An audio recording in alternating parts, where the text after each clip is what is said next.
The IRA ceasefire is to start at noon tomorrow. Dublin, London and Washington welcome the development, but reaction in Northern Ireland is mixed. And poll shows most voters believe Charles Haughey received money from others as well as from Ben Dunn.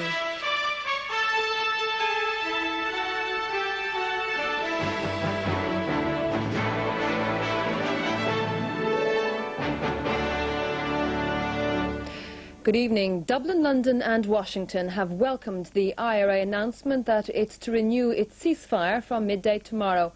The Taoiseach Bertie Ahern said he now looked forward to the start of inclusive and substantive all-party talks in September.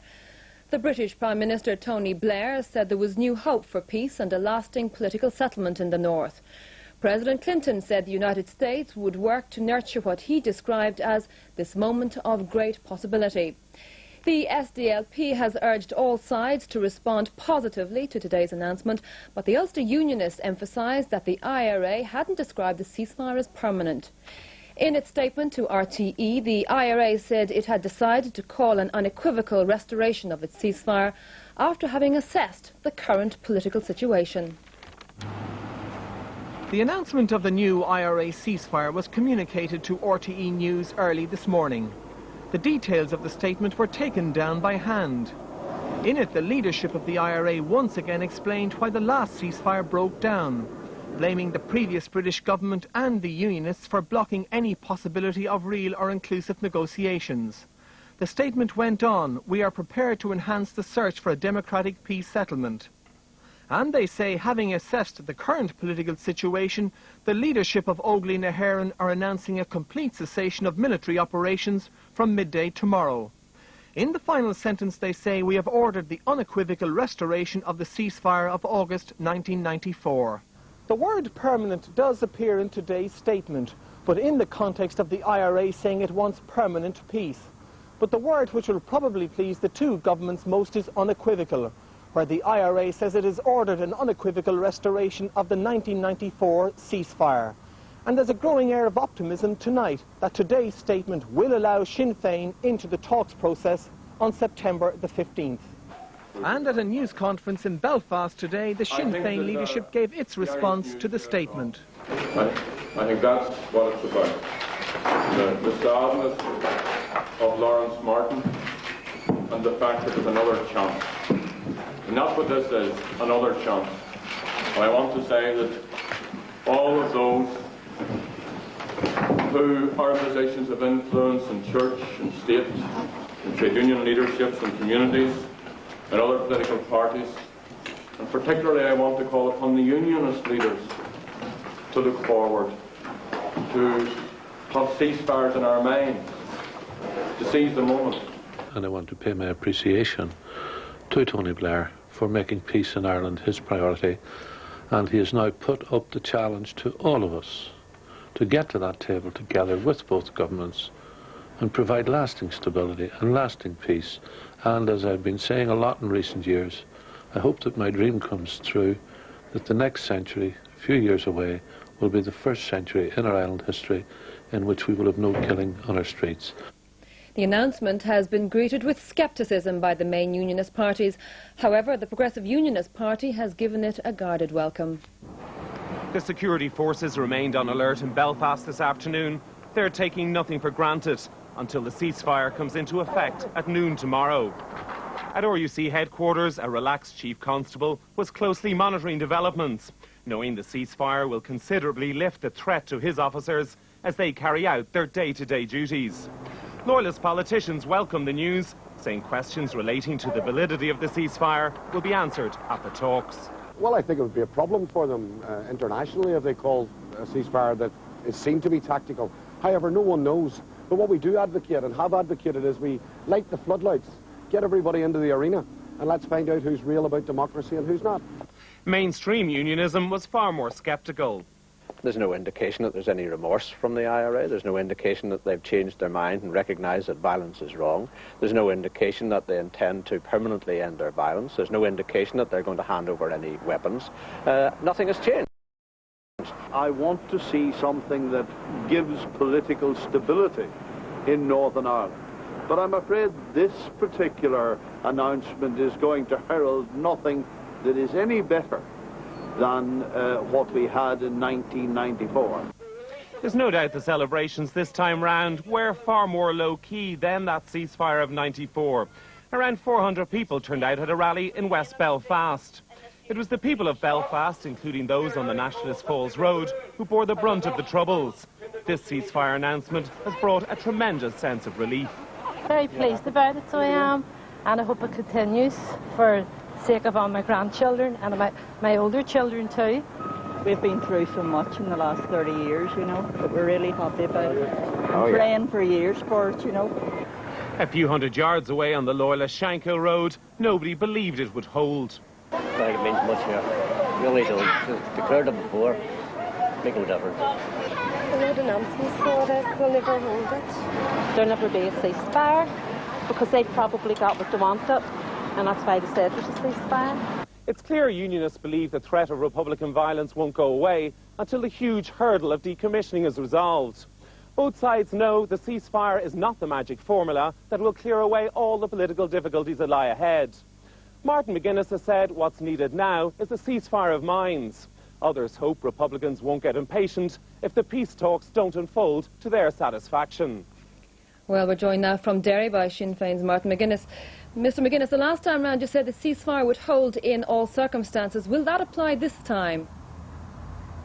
Well, that's an often misquoted phrase. This time we have an unequivocal restoration of the IRA cessation, and that appears to have satisfied Bertie Ahern at Taoiseach and the British Prime Minister Tony Blair. I think what we have to do is recognise that we have another chance to rebuild the peace process and to get into the real negotiations which are required to tackle the inequality, injustices and discrimination which have been inflicted on the nationalist people since the foundation of the northern state. Well, the DUP say this is not a basis for Sinn Féin's entry to all-party talks, and the Ulster Unionists seem unimpressed. What assurances can you give them that this is not simply a tactical ceasefire? Well, I think that the Unionists have to recognise that there is a demand amongst all of our people that all political leaders and political parties go to the negotiating table on September the 15th for real and meaningful and credible peace negotiations.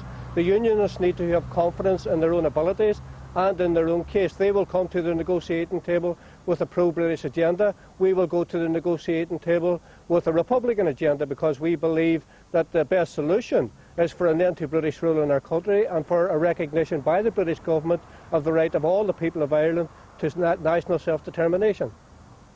Well, Dick Spring has said that you can't have a turn-on, turn-off ceasefire. Do you accept that this time this is the last real chance? Well, I think that the first ceasefire was a credible and meaningful ceasefire, but it was destroyed by the refusal of the British government under John Major to move to inclusive negotiations, principally because of his weakened position at Westminster, but also because he was an arch-unionist himself. This time we appear to have a change of tone from the new British Prime Minister, who has moved to advance on the position adopted by John Major, and I think what we all have to do is go forward to the negotiating table with a real desire to do our best to bring about a negotiated peace settlement on this island. Finally and briefly, Mr McGuinness, do you expect to be in talks with the Unionists on September the 15th? Yes, I believe I will be. Sinn Féin will be at the negotiating table on September the 15th, and I am quite hopeful that the Unionists will succumb to the pressure which has undoubtedly grown within their own grassroots and within the Unionist business community and the Protestant churches for them to be represented at the negotiating table. Martin McGuinness speaking to us from Derry, thank you very much. Thank the you. Taoiseach has appealed to all sides to use the opportunity of the ceasefire to build peace. Mr Ahern said his government would work in the substantive talks beginning in September to achieve a durable and balanced political settlement for the North. The Taoiseach and Sinn Féin's Gerry Adams spoke by telephone this afternoon. Mr Adams said afterwards they discussed the need to consolidate and build on the new opportunity. Bertie Ahern had to run the gauntlet of well-wishers as he walked to an outdoor news conference in the heart of his Dublin constituency. 3 weeks into his new government, the IRA ceasefire had been restored. He was determined to build on it. Today is the start of a new stage of the peace process, where we'll have many practical difficulties, we'll have many problems to deal with, but we have an opportunity of doing it, and I look forward to having that opportunity. But what of criticism in some Unionist quarters that this latest IRA ceasefire is simply tactical and not intended to last? My answer to those people who would say, well, is it tactical? Is it permanent?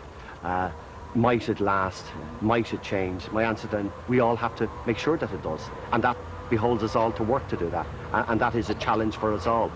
So was the Taoiseach concerned that the IRA statement did not actually describe the cessation as permanent? It is an unequivocal restoration of the position of August 94, and I do not believe that we should quibble with any words after that. We went down that road before, and it was a mistake. The Fine Gael leader John Bruton, who's abroad on holiday, took issue with the absence of the word permanent. His deputy leader, Norah Owen, rejected criticism from Republican sources of the last government's handling of the ceasefire and said this time Republicans would have to prove it was for real. Sinn Féin have got to make it clear that this cessation of violence means all violence. There cannot be any place at all for punishment, beatings, intimidation, threats of guns, threats of the use of bombs. They must come to the table clean, they must come without any guns under the table, and they must be prepared to engage in democratic politics.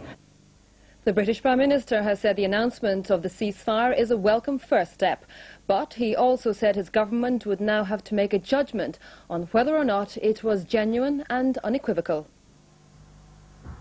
Tony Blair was today at the Prime Minister's official country residence at Chequers. While welcoming the ceasefire announcement, he now finds himself in the same position as John Major in 1994. Is this ceasefire permanent? Will it hold? Well, we will make a judgment, and we've got to make a judgment that the ceasefire is genuine and unequivocal and clear, and we've made that clear all the way through. That remains the position. Of course there are still going to be obstacles to be overcome, but this is a welcome first step. And one of the biggest obstacles now is whether or not the Ulster Unionists will be at the table in September. David Trimble will meet Mr Blair again at Downing Street on Monday. His party believes the decommissioning proposals are too vague and they could veto them next week. It looks now as if we have got Sinn Féin into a talks process. I do not acknowledge or admit that the Unionists are yet lost. They are, I believe, elements within them very committed to try and move the talks process forward. They're in a difficult position on decommissioning. I think it's important for us to acknowledge that.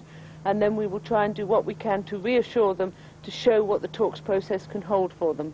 Tony Blair still insists that the IRA ceasefire will have to hold for at least 6 weeks in advance of Sinn Féin's joining substantive talks, but that might yet be the least of his problems.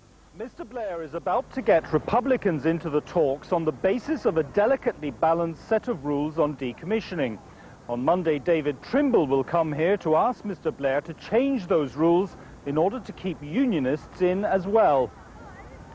Well, our Northern editor, David Davenport, joins us now for his assessment of today's developments. David, the wording is slightly different from the ceasefire in 1994, but the message is essentially the same. I think, Anne, both governments might have hoped for a slightly different wording that would have made this ceasefire easier to sell to Unionists. We've seen the kind of scepticism being expressed by Ken McGuinness that this is just a return to 1994. Both governments might, for instance, have hoped that the ceasefire would specifically encompass items like punishment, beating and intimidation. They never really expected the word permanent to appear. That in Republican terms would be impossible. But they might have expected a more inclusive terminology to be used in this statement. Nonetheless, despite those reservations, the circumstances in which this ceasefire is being called are infinitely more encouraging than those in 1994. Is there a danger that the non-participation of the Unionists may stall the talks process now?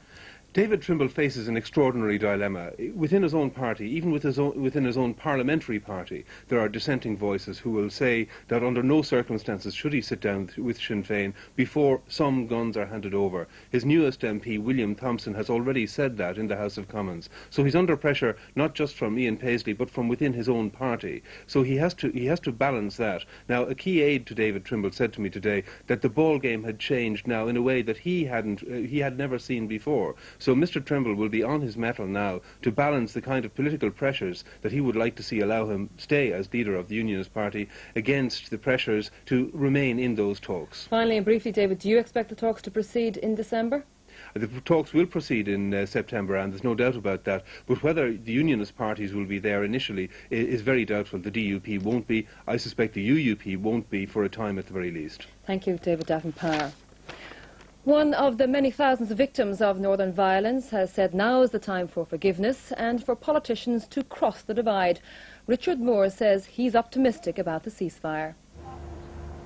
Richard Moore was 10 years of age in 1972 when he was blinded by a rubber bullet. One of thousands of victims of violence, today he welcomed the ceasefire. I have a couple of children of my own down there, and I wouldn't like to think that they're going to have to come through the same environment, the same problems that I've come through. So I think it's time for forgiveness, and I think it's time to forget. We probably will never forget what happened, but we can learn from it and move on positively.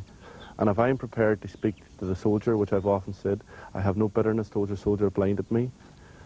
If I'm prepared to make that statement, then certainly politicians will be able to find it within them to step across the other side of the fence and at least talk to somebody who has hurt them and hurt them badly.